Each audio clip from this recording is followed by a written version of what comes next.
Hello everyone! Welcome back to my Ant Tribe Diary. Have you ever thought that a simple act like feeding could lead to a life or death situation in the tiny world of ants? It all started with an unexpected flooding incident after a seemingly harmless feeding session, and now I'm facing a challenge I've never encountered before. In today's video, I'll take you along to witness how these ants struggle to survive in such a hostile environment. You might even come to appreciate these small creatures in a way you never have before. What exactly caused the death of the ants? How did they deal with the sudden crisis? And most importantly, can they be saved? The answers to these questions are revealed in today's video. In the previous Ant Tribe Diary, I showed you how a feeding session led to a flooded test tube nest. At the time, I had no idea that this small mistake would have such a massive impact on my ant colonies. Although I quickly changed the nest, I couldn't prevent some of the deaths, especially among the Turkestan ants. The Turkestan ant colony originally had only 5 worker ants. After the nest change, 4 of them died, leaving only 1 worker ant and the queen in the nest. This is a huge blow because losing almost all of the workers has put the colony in a precarious state. The good news is that some of the eggs have been saved, and I'm holding on to hope that they might recover. For the past 2 days, I've decided not to feed the ants. Instead, I've been focusing on observing their condition. I believe the feeding mistake was a major factor in this incident. After the ants consumed the nutrients, they couldn't digest them quickly enough, and as a result, the food was regurgitated back into the nest. Combined with the blocked test tube causing temperature fluctuations, this led to the flooding of the nest. Despite the devastating losses to the Turkestan ant colony, the other colonies have fared better. For example, I used external feeding for the black gold ants and the giant head ants,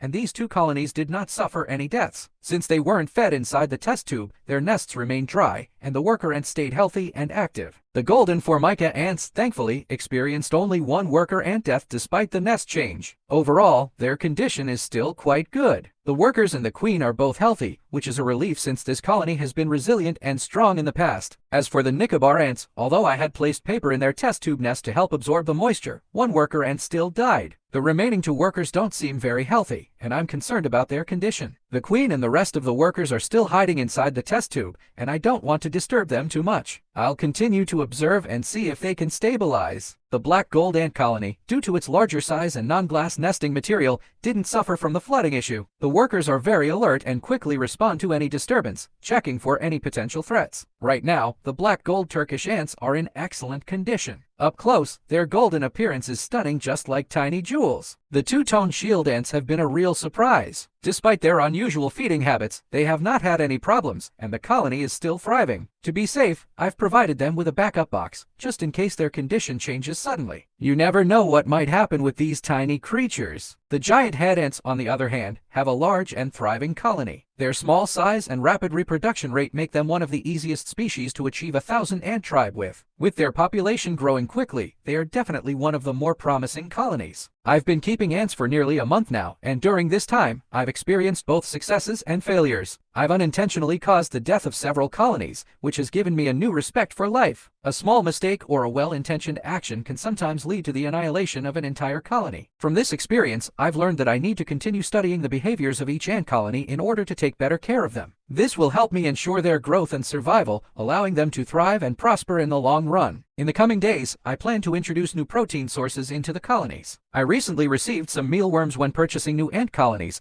and I intend to use them to supplement the ants' diet with much-needed protein. If you have any suggestions for protein-rich foods for ants, feel free to leave them in the comments below. I'd love to hear your recommendations. And that's all for today's Ant Tribe story. Through these experiences, I've learned a lot about the fragility of life and the responsibility that comes with caring for these tiny creatures. Ant keeping is not just about feeding them, but about understanding their needs, behaviors, and providing the right environment. If you're also fascinated by the world of ants, don't forget to like and subscribe. I'll see you in the next video.